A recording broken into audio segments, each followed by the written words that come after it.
You are listening to ZTO Radio. Rednecks love fireworks and beer, and that's a deadly combination. See, the terrorists have got it wrong.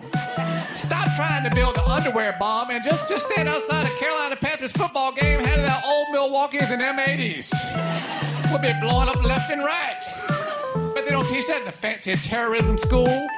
That's not jihad, that's yeehad! You are listening to ZTO Radio. I am Frank, and I want to thank you for joining me. I'm here by myself this time. Just wanted to get an episode out. Wanted to rant a little bit. Happy 4th of July to everybody. I attempted to do something today with my family that I rarely attempt to do because I have high anxiety. So I try to stay at home where I'm calm and peaceful. And I try to just maintain my anxiety most of the time, but decided it's the 4th of July. Got a little bit in the spirit of things, trying to make the best of a bad situation. I think you all know what I'm talking about. Our president just had a tank parade or whatever the fuck stupid shit he did. But anyways, I like the local wrestling affiliate. We have here War Wrestling over in Lima. They were doing a show in Bell Center. It was a free show.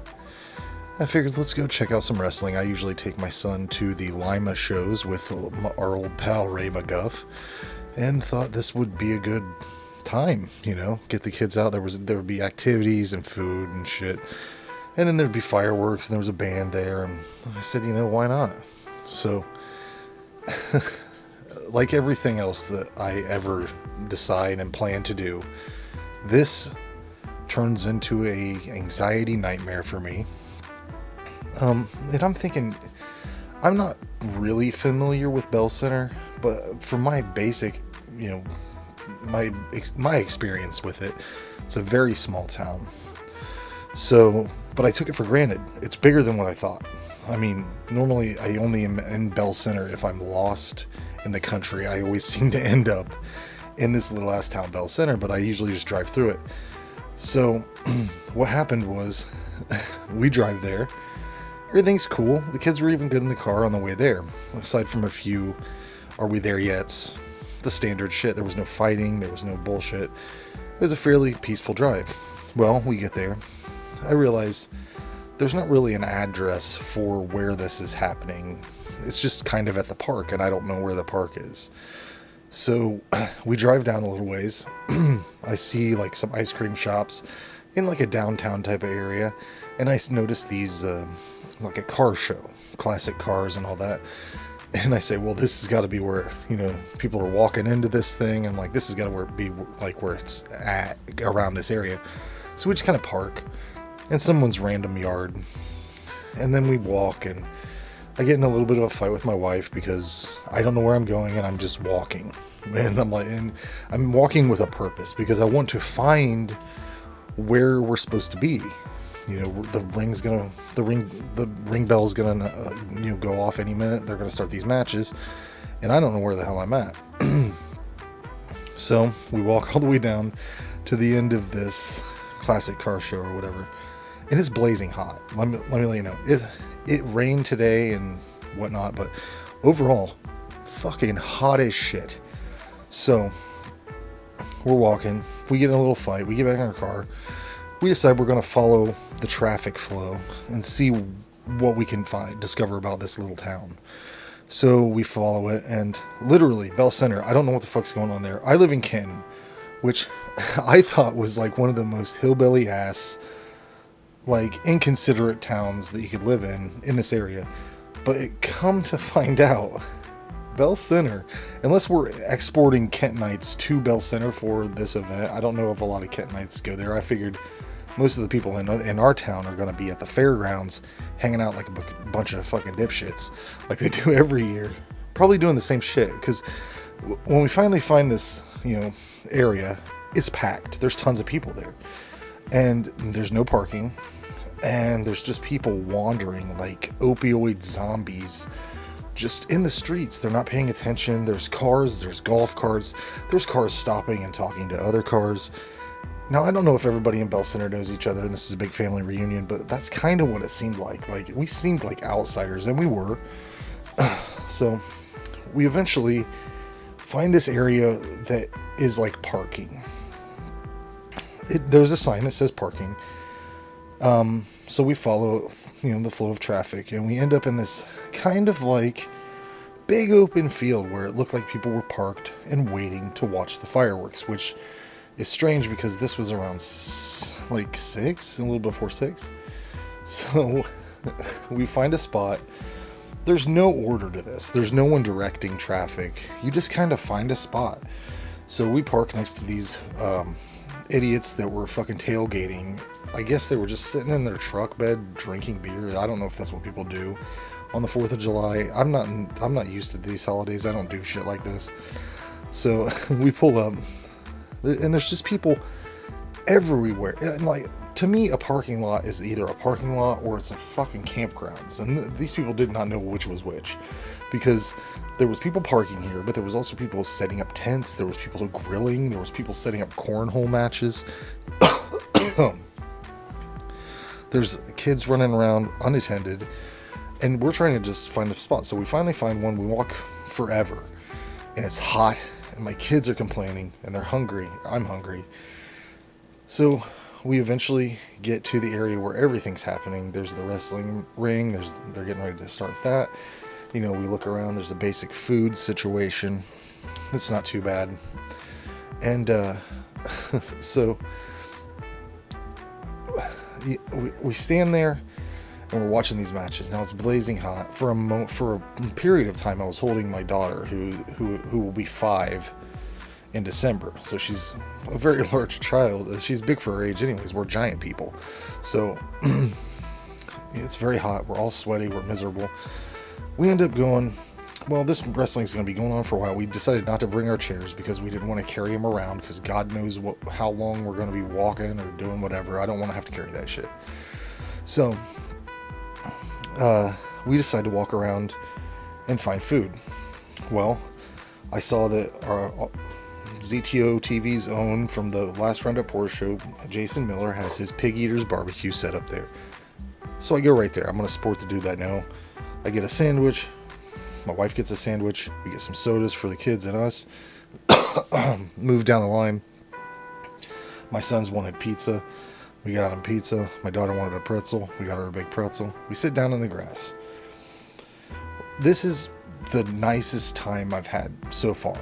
We got to sit down. It kind of, shade came in. The sky kind of clouded over a little bit. It was still bright as fucking hot. But with the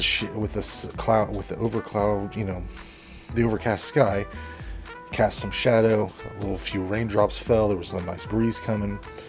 So we're watching the wrestling from a distance, because when we were up close, my youngest son could not see because everyone was standing up.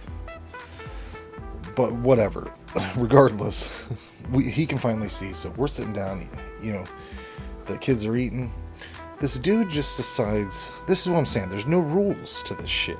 I don't know, I've been to 4th of July things, and there's like sanctioned areas where people are allowed to camp, and there's also sanctioned areas where they're not. This didn't seem like there was any rules, and I guess it's because there's no police, really.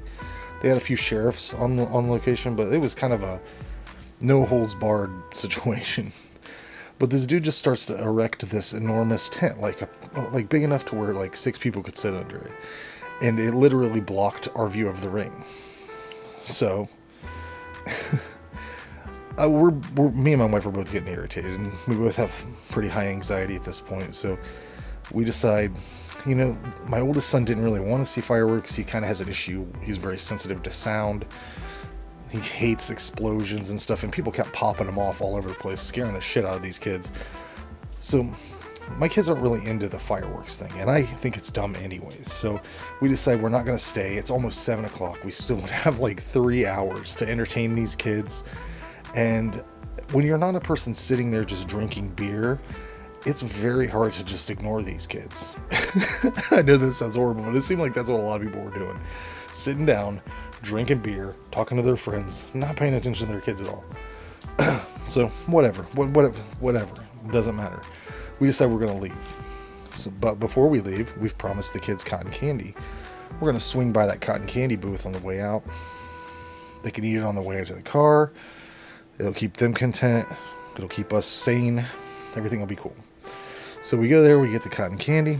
We're walking slowly towards the gate or the way out. There wasn't really a gate. You know, it's a free event, whatever. So we're just walking to our car, trying to get there as fast as possible. We walk by the stage where the band who was previously playing some butt rock had performed, and there was a group of women. I guess there could have been men. I didn't really make eye contact.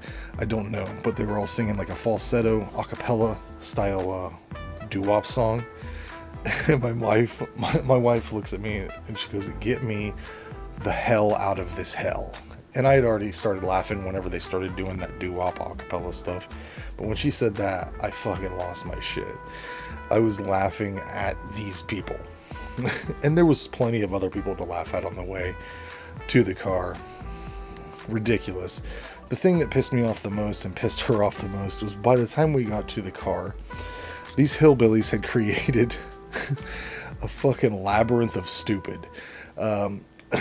We go down, you know, we're trying to find our way through this maze of parked cars to the road. We go down this one path.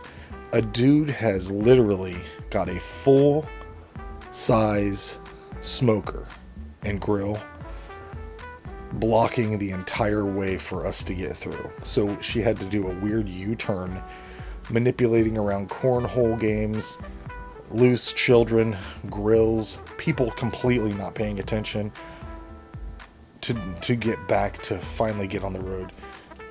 I'm telling you what, man, I don't get it. I don't understand the 4th of July thing. I hope everybody had a good time, but fuck all of this shit. Next year, you know what we do? We don't go outside. We stay inside. We use the air conditioning. We exercise our American rights. Anyways, let's check out some music. I will be right back.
knees in a bathroom, call me Crunchyroll. Organ ringing, full anime in a group home.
Don't fucking ask me to wear my glasses.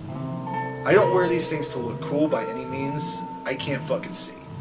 You would not do that to any other disabled person because essentially that's what I am. I can't see at all. I couldn't drive without these fuckers. I could barely walk without these fuckers. So unless you're going to decide to start going up to people in wheelchairs and going, hey buddy, you mind laying on the ground a little bit while I take your chair on a spin around a parking lot? I don't want you to ever fucking ask to wear these glasses. And of course, if you did have the guts and unawareness to ask somebody in a wheelchair to borrow their chair, once you're done spinning around the parking lot and old Daryl's laying on the ground lifeless because his legs don't fucking work, you of course would do the same, the equivalent of the thing you do to me. You would go, damn Daryl, you really can't fucking walk, can you? Because that's what you assholes always do. You always come up to me, ask me to try my glasses on. I finally let it happen. I just say, alright, try them on. Try the fuckers on. And then you go, wow, you really can't see, can you?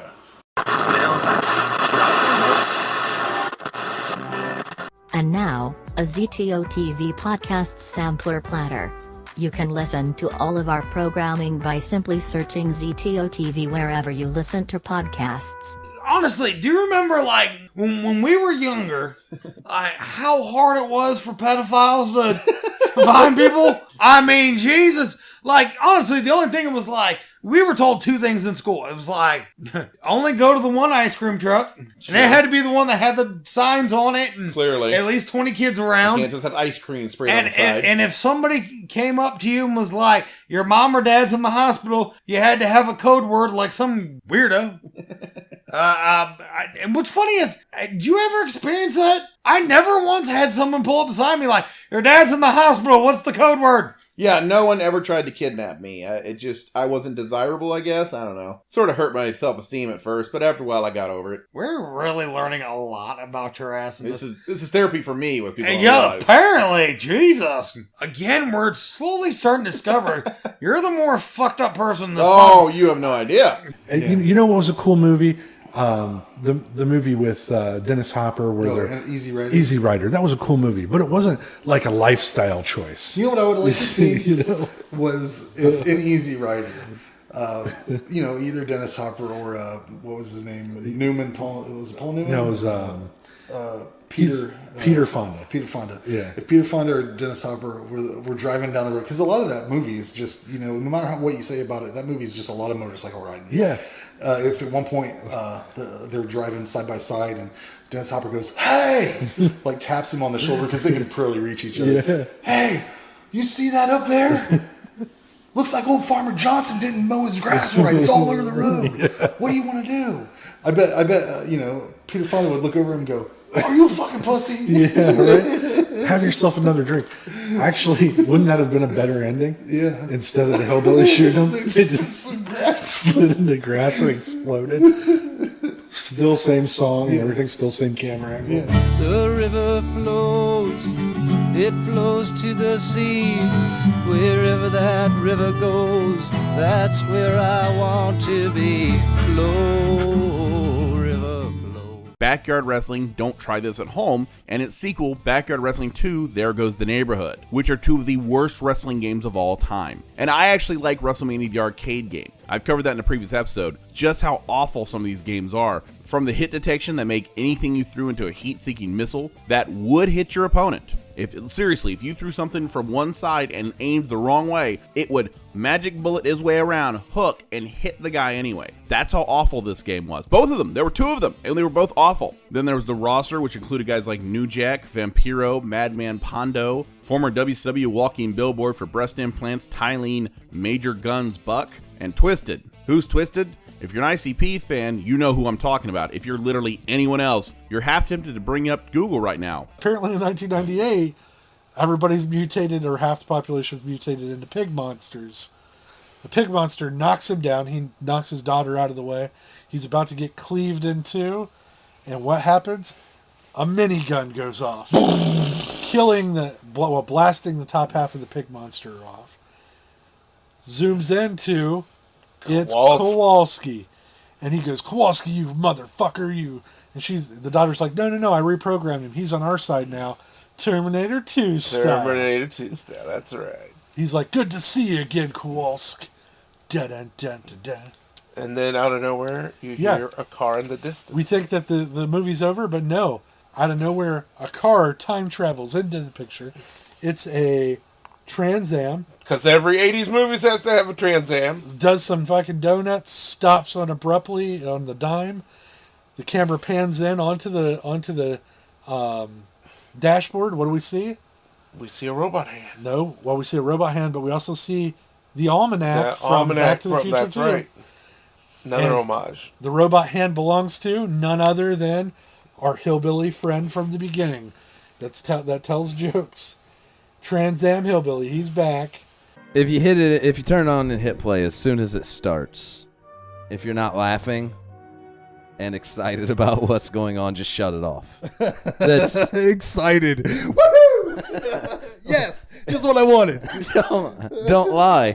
That's exactly what you did. I did want exactly what happened in this movie. I'm just saying, like the first scene, if you turn it on and you're just like, this is dumb and it upsets you, just shut it off.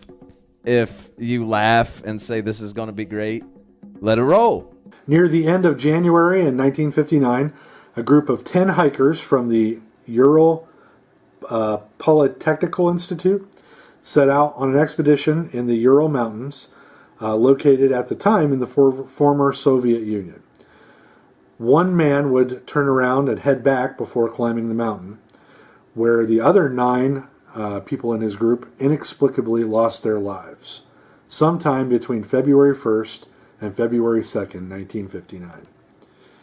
These were 9 experienced hikers, and they perished from an event that is still hard to explain today. The evidence found around the locations where the bodies were found and the coroner's reports are baffling people even decades later. To make things even more confusing and mysterious, the Soviets classified all this evidence as top secret.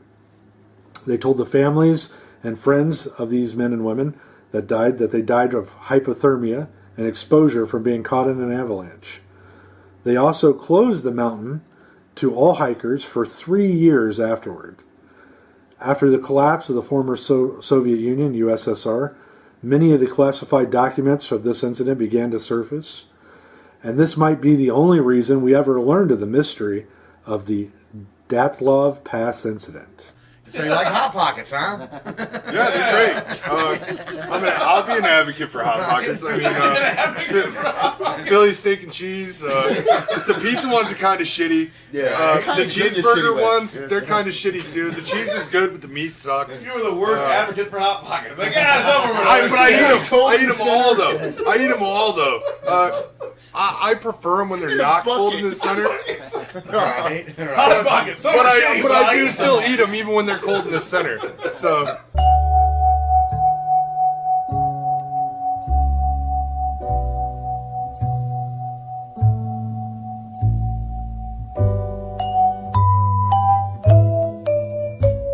Well, I hope you enjoyed that music. I'm here to bitch some more.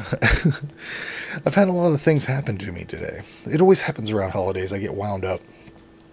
That's why I wanted to do this. I had a lot of stuff in my head. It is whenever you're listening to it, the 4th of July, which is a potluck holiday. People love a potluck. And I'm fine with a potluck if I know what's happening. Don't you pull an impromptu fucking potluck on my ass. I had it happen today. Lady's fine. She's nice. She's a nice enough lady. Brought in a bunch of sandwiches on a tray. Brought in some homemade potato salad, some homemade macaroni salad. Brought all this stuff in. I'm not going to eat that. I'm not. And I'm not judging you. I'm not judging you. If you bring random food to an event I'm at, I'm going to decline it, more than likely. And I'll tell you why. Because I wouldn't expect you to take food from me. If I brought you a plate of sandwiches, I would completely 100% understand that's a weird thing for me to do, especially since no one has sanctioned a potluck type of situation. And I would expect you to be like, what the fuck is wrong with you? Why did you bring me sandwiches? Pre-made sandwiches. You don't even know what I like. You're just putting them together. You've got 20 sandwiches here. There's only 2 people. Is this how America works? I don't know. Shit like this is the reason I have anxiety. And anybody that wants to dispute it, if you don't have anxiety, I don't understand it. Because people like this live in your world. They want to invite you to things that you don't belong at. They want to be inclusive of you in every circumstance. Even in cases in which you shouldn't be included. Such as this type of person. The person that will bring impromptu potluck dishes to a situation and then provide you with a 100% guilt trip if you decide to decline. These are the type of people that will bring around the birthday card. They're the birthday card people. They always want you to sign a birthday card for a person you vaguely know. And that literally means nothing. You might as well just throw a handful of fucking pennies at somebody when their brother dies or something. It doesn't mean anything. Me signing this card, I might as well mail him a nickel. I don't know. I don't know how that correlates, but it makes that much sense. It's like when you get a nickel in the mail and you don't know why you got a nickel in the mail. They could have just took that nickel and put it towards the thing they're trying to get you to donate to. That's what this is to me. It makes that much sense. Why would I sign this card? Yes, this is my boss. This is my coworker. Here's a little thing about me. I don't celebrate my birthday ever. Like, most people don't know it. And I make that on Facebook. Everybody's birthday's popping up. You can't see mine because I don't want you to. Because you'll do the thing that people do on Facebook when it's your birthday, which is post the words happy birthday on your page. You know you do it. If you laughed at that right there, it's because you know you do it. You know that you do it, or you know somebody that does it. They get that notification on the side there on Facebook. Oh, look, the birthday present's up for whoever. I'm going to go to their page and type a happy birthday. At least be creative with it. I can give some respect to someone who's wishing someone a happy birthday in a clever way. But it's never that. Never that. It's almost an autofill kind of answer. I don't even know. Maybe Facebook does that if you wish somebody a happy birthday. I don't wish anybody a happy birthday because mainly I don't expect anyone to do it for me. But also because you don't need a congratulations for not dying. I think the reward for not dying is that you get to have another day. But that's just me. I have a hard time with traditions and holidays. Just like this whole 4th of July thing, bringing it back to that. I don't understand it. I don't know why you want to be outside in the hot, doing physical activities, or even just drinking alcohol in the hot. That seems to be the thing people like to do on 4th of July, is to get some booze and sit in the sun. That is stupid. I mean, the alcohol is dehydrating you and the sun is making you sweat. So that's also dehydrating you. I just feel bad for you guys if you have to work tomorrow. That's all I'm saying. I think everybody should kind of look at every day as a lucky happenstance, because these holidays and these traditions and stuff that people have implemented to make life more interesting have taken you away from it so much, to where how many months of the year are people thinking about Christmas, or how many months of the year are people thinking about, like, if you put all the holidays and birthdays and stuff, things you have to consider together, count all those up. How many days is that you're wasting on frivolous, stupid bullshit because you're bored? I don't know. It doesn't make sense to me, guys. There's so many things to think about and contemplate, and we're wasting a lot of them on stupidity. We're wasting a lot of our thoughts on stupidity. Thinking about how many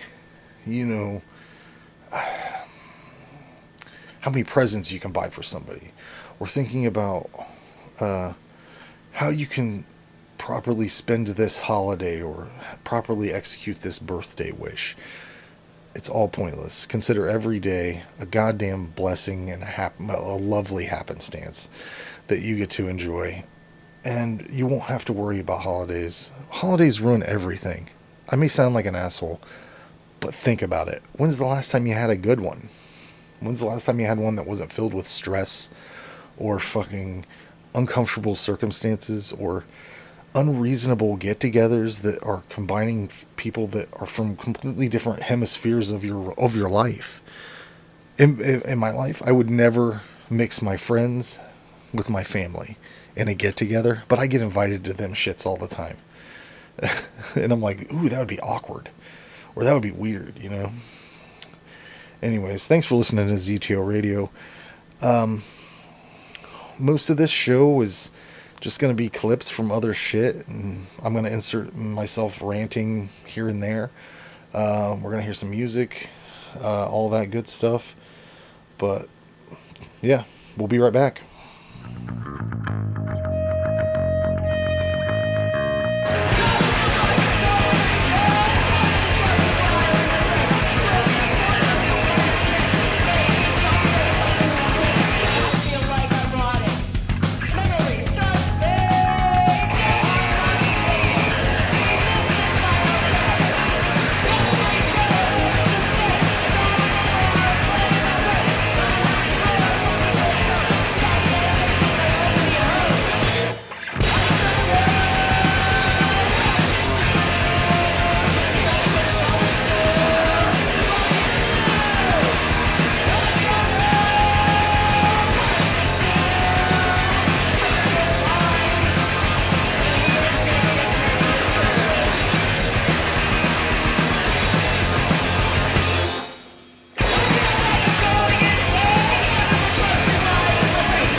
again.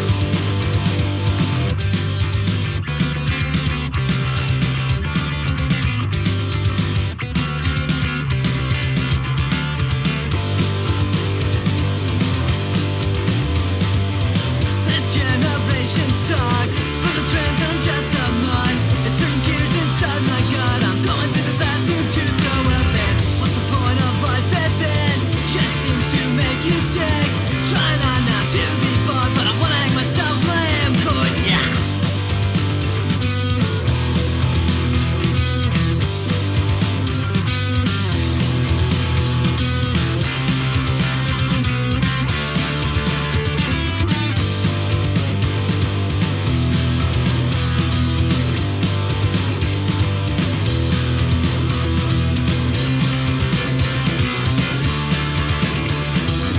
I don't know what to do with myself.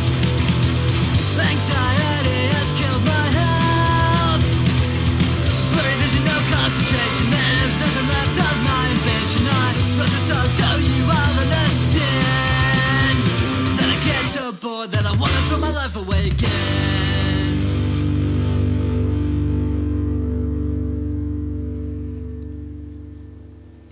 Welcome back to ZTO Radio. I'm Frank, and I'm by myself. But aren't we all? This is where I get a little bit esoteric. I had this thought the other day. I wanted to bring it up with Ray and Scott when we did the last episode, but I didn't want to get into a deep, unwinding conversation. I kind of just have a basic thought about this. I don't need commentary from the other guys on this. It would actually it would make my thought unravel, I think, because those guys both have different perspectives on things, and I just kind of want to get this out there for my own personal benefit, kind of exercising this thought from my brain. But everybody's afraid of death constantly. I know several people who are so terrified of death that their atheist standpoint on life almost seems weird. You know, like they're so terrified of life that I think that they would benefit from maybe a Christian lifestyle, but that's not for me to judge. Yeah, but my thought was, why is everyone afraid of death? Because we've really all experienced it. And I don't mean the pain of death. Who knows what that is? I've experienced some pretty horrendous pain. I'm sure a lot of you have had that too. Where, I mean, you know, I almost died several times, you know, so I had spinal meningitis. I was in a car accident. I fell off 500,000 things, broke my arm 3 times. You know, there's been plenty of instances for me to kill myself or die in some sort of way. But I've never, you know, as close as I've come to dying, I've never been afraid of it. Because I think that I'm at peace with what happens. Because, I just thought about it enough to where I was like, well, why am I afraid of this? There's no reason for me to be afraid of it because I've experienced it before. There was a point where I was non-existent before my birth. So the way I dealt with it, the way I, you know, came to peace with what death is and the potential, like the worst thing that most people think is like there's just nothing. But that's what you remember. You know, you remember the nothing. And it was fine. There was nothing bothering you. You remember the nothing because you were part of the whole. You know, I think this is kind of this is my theory on life. I'm going to kind of just spout my theory on life. We are all a part of the whole, which is the everything, which is the force that created existence, time, the universe, the cosmos, everything down to the smallest molecule. We're all the same thing. We're all the same energy, the same flow of life, whether you're a chipmunk or a human or just a tree or the wind or the sun or a star. It's all the same material. We just, for some reason, are able to think. We are aware. But I think that the easiest way to to think about death is to go, what's your earliest memory? For me, it's being in a crib and being able to stand up. So I must have had some sort of, abilities. Stand up. And I remember the colors of the wall, the paint in the room I was in, whatever crib this was at. And it's a correct note from my past. It was this house in Dola, Ohio, that I lived in for a year. So I was probably a year old when we moved out of this place. But I also remember the smell of paint in my parents' current house that I grew up in. When we moved in there, they painted it, and I remember that smell of paint from very early. So all I have to do to access death is to think back before that memory, which is nothing, which I'm cool with. Why am I cool with that nothing, but the other nothing I'm not cool with? That's the thing you got to contemplate. Why am I completely comfortable with the nothingness that existed before my life? But why am I bothered as shit by the nothingness that happens after? It's the same thing. We're all part of the same thing. That's why parallel thought happens.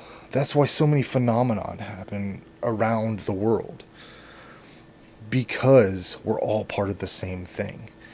And this doesn't dissect any kind of theories about multiple dimensions. That could be a thing. With this added theory.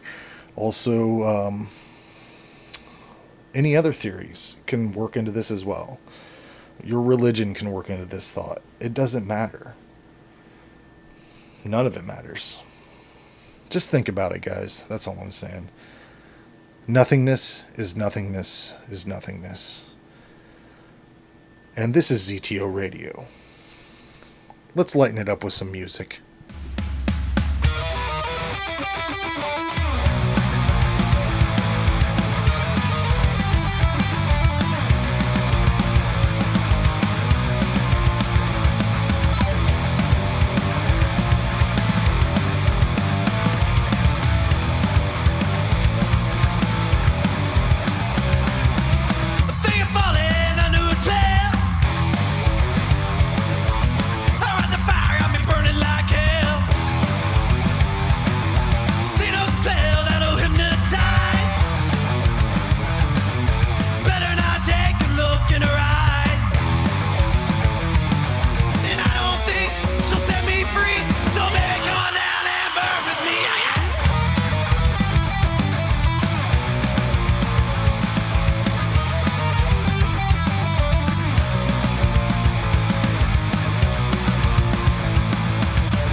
they live inside of my head.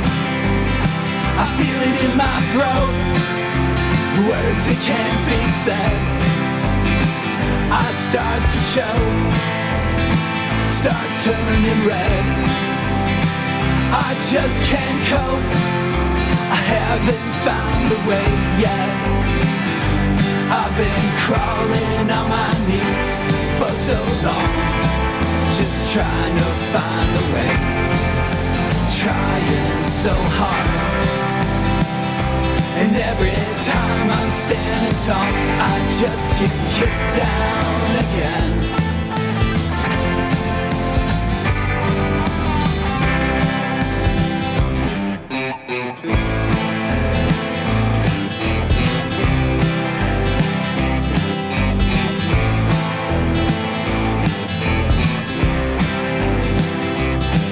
These chains, they bring me down so low, I can't escape, they got me in their hole. I try to run, any chance that I get, I just can't go, I haven't found a way yet.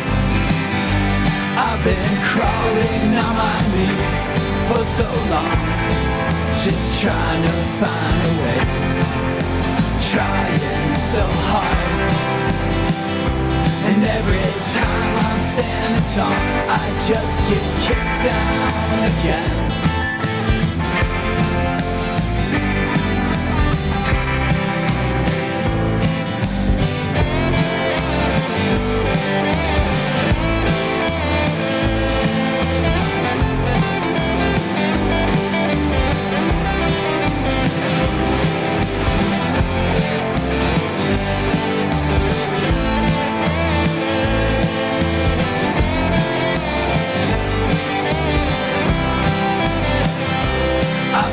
Crawling on my knees for so long, just trying to find a way, trying so hard.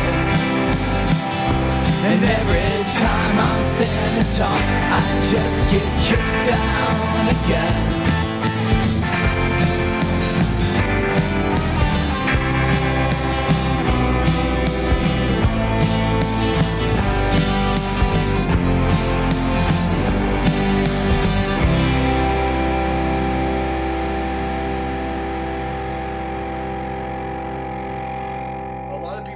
Into this idea of you can possibly time travel. I've heard many people say if you could somehow suspend like a spaceship on the edge of a black hole for a period of time, you could travel into the future.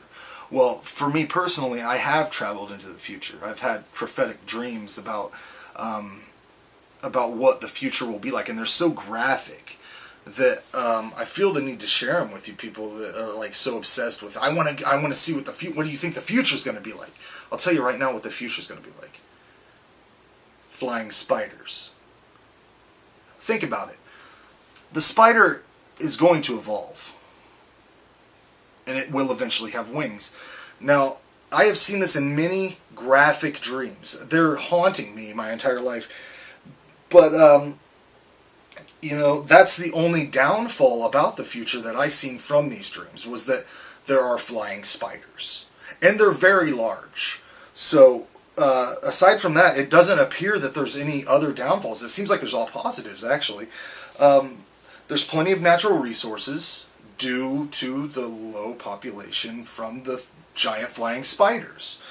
There are no more wars due to religious indifferences, because at the beginning of the giant flying spider, I guess you'd call it a Armageddon or apocalypse or attack, the rise of the giant flying spiders, most people lost faith in a higher power. They said there is no way that there is a being watching over us allowing this to happen to his people. So a lot of churches disbanded. That's what these dreams, they're so graphic. It's amazing. But overall, the environment's cleaner, and it's made possible for crops to be plentiful. But in these dreams, all I see is like I see miles and miles of orchards of apples and corn, and it's growing naturally and beautifully, and there's no need for chemicals. But harvest time is very hard for the few that are farming these areas due to the giant flying spiders. So let's just keep an eye out for that and not be so worried about what's going to happen in the future, because according to my dreams, we're all going to perish at the mouths of giant flying spiders. Swarms. Swarms of them. Just thought I'd let you guys know. You are listening to ZTO Radio.